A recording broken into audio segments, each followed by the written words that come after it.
Ereshkigal, the ancient Mesopotamian goddess of the underworld, is a deity shrouded in mysteries and depth. The origins of this entity can be traced back to the earliest days of Sumerian civilization. Her influence resonates throughout millennia, casting an enduring shadow over the realm of the divine feminine. She was responsible for keeping the deceased within the underworld, while preventing the living from entering to learn the truth of the afterlife. The people of Mesopotamia believed in life after one's death, and that the souls of the dead would travel to the underworld. This place was known as Kurnugia, or the land of no return. Meanwhile, the Akkadians referred to it as Irkalla after its queen. It was an immense realm of gloom under the earth, a dark and foreboding place whose entrance was guarded by ethereal gatekeepers keeping the living away. Ereshkigal's name translates to Queen of the Great Below or Lady of the Great Place.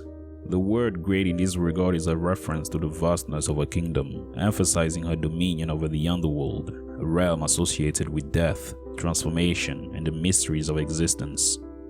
The goddess Ereshkigal is often portrayed as a stern and formidable goddess, reflecting the serious nature of her role as guardian of the dead and queen of the world below. But unfortunately, there is no account telling us of what she might have actually looked like. Stick around and I'll tell you why. According to a story, she was taken by force to the underworld to become the queen of the great below. And even though the other gods had the intention to save her, they were not able to do so as no one, not even themselves, were capable of coming back from the land of no return. As the queen of the Sumerian afterlife, her role got similarities with other underworld goddesses from different cultures. For instance, Persephone in Greek mythology, who became a queen of the underworld not because she wanted to. Hell from Norse mythology and Hecate also have connections to Ereshkigal in their roles as guardians of the realm beyond. These goddesses collectively embody the profound human fascination with death and the afterlife, each offering a unique insight into the mysteries of existence. In the ancient Mesopotamian religion, Ereshkigal's role was crucial to the cycle of life, death, and rebirth. She ruled over the underworld with strict authority, ensuring that the souls of the departed were guided safely through the afterlife. In this capacity, she held a vital place in the cosmology of the Sumerians, Akkadians, and Babylonians. Ereshkigal was often invoked in funeral rituals and mourning ceremonies, where her role as a compassionate guide to the deceased was acknowledged. She is the older sister of the goddess Inanna, and best known for the prominent role she plays in the famous Sumerian story, The Descent of Inanna to the Underworld. This story has been widely and wrongly explained in modern days as a symbolic journey of a woman becoming her true self, certainly lending itself to a Jungian explanation of a journey to wholeness by confronting one's darker half. But this couldn't have been the original meaning of it, and not even was that interpretation supported by the work itself. Far from praising Inanna, the story rather shows her selfish and self-serving, then further ending with praise for Ereshkigal instead of her sister. The story tells of the goddess Inanna traveling to the underworld to attend Gugulanna's funeral, the death that she herself brought about. Although she was allowed to pass, Ereshkigal was not so happy about it, gave the instruction that a piece of her clothing shall be taken off each time a gate was opened. This may be seen as the gradual removal of Inanna's power and authority as she is diving deeper into the realm of no return. Upon reaching the throne of her sister, she was completely naked and therefore powerless. After the Anunnaki passed judgment on her for being responsible for Gugulanna's death, Ereshkigal killed her sister and put her corpse on a wall. However, it was only because Inanna knew there was a possibility of dying during her descent that she was resurrected. If 3 days and 3 nights were to pass without the goddess coming home, her servant was instructed to convince the gods in her favor. Ereshkigal was forced to surrender Inanna back to the living. And even so, she couldn't leave without choosing a substitute to exchange her place, because it was the land of no return. In a display of both compassion and retribution, Inanna chose her husband because he didn't mourn her death as he should have. The Muzid would thus remain in the underworld for 6 months, and his sister would take his place for the other 6, while Inanna, who caused all the problems in the first place, goes on to live her life as she pleases. Ereshkigal is often chosen as the main character of the work because of her position as a formidable queen of the dead who acts accordingly, just like the way she handled her sister judged guilty then executed for her crime. This story highlights the complexity of the interconnected themes of death, rebirth, and the consequences of one's actions. Yet, the message of the poem is about injustice, featuring the deity as one who forgives for the sake of the greater good. If a goddess as powerful as Ereshkigal could suffer unfairness and continue to perform her task in accordance with the will of the gods, then humanity should do no less. In this way, she encourages people to follow her example in their own lives. The pain of losing Gugulana faded away when she decided to marry the god of war, Nergal, who became her fourth husband. The gods once had a party which Ereshkigal was not able to attend to because she couldn't leave the Underworld, so she sent her son on her behalf. But when he arrived, all divinities except Nergal stood up out of respect for the goddess. Furious, Ereshkigal demanded that the god Nergal shall be handed over so she could kill him.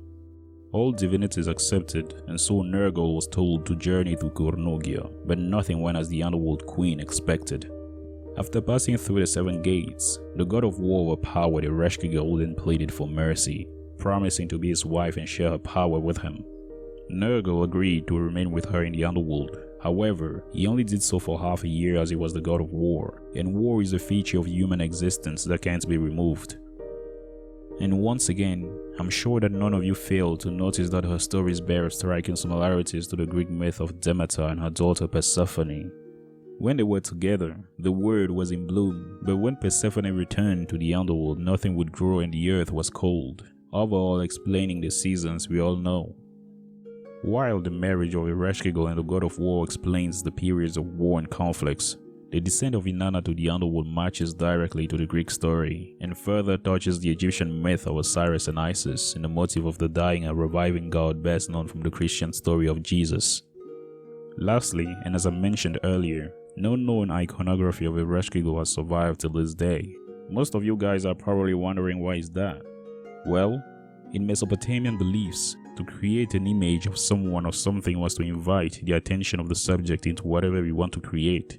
Any effigy or statue of the gods were thought to house the gods themselves. So you understand that an image of Ereshkigal back then would have directed the attention of the Underworld Queen to its owner, and this was something nobody wanted.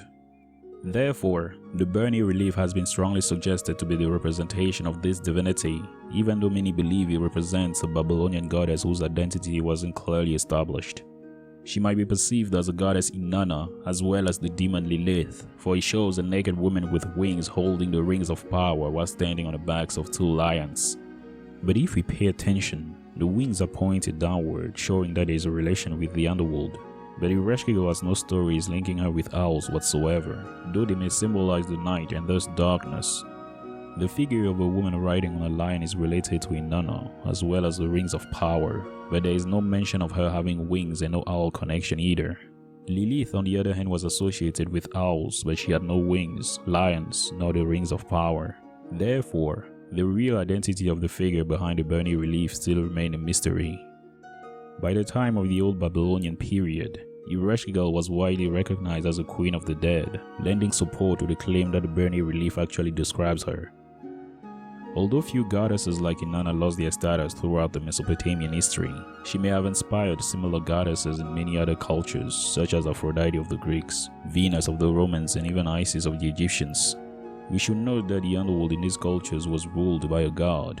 However, Ereshkigal was the only female divinity to hold this position even after she was given a consort as co-ruler. Ereshkigal was the most feared deity in the Mesopotamian pantheon because she represented one's final destination from which there was no return. As time passed and cultures evolved, her worship waned, giving way to the rise of monotheistic religions. Her significance gradually faded from the collective memory, replaced by the narratives of other deities and belief systems. The Underworld, which was once under her watchful gaze, was increasingly reimagined in different mythologies. Her further significance was to reward the good and punish the evil, but more importantly, she had to make sure to keep the dead where they belonged.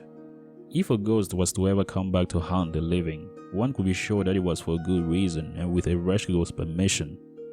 Let's take into account that the main reasons for her haunting were the improper burials, neglect of daily rituals of remembrance, and any impious action which has gone unpunished. And since the cult of the deceased was so important to her, Ereshkigal stood as a potent reminder to the living to conduct the conventional rituals in their lives and to act in the best interest of their communities. In modern times, she is conceived as a force of life and death, transformation and the mysteries that lie beyond our mortal existence, standing as a statement to the enduring power of feminine archetypes in the realm of mythology and spirituality. Her origin in the cradle of civilization, her attributes as a guardian of the underworld, and her contemporary importance as a symbol of the divine feminine make her a compelling figure in the tapestry of human history. This is it for today's video. Thank you for watching and see you for another episode. And as always, stay curious.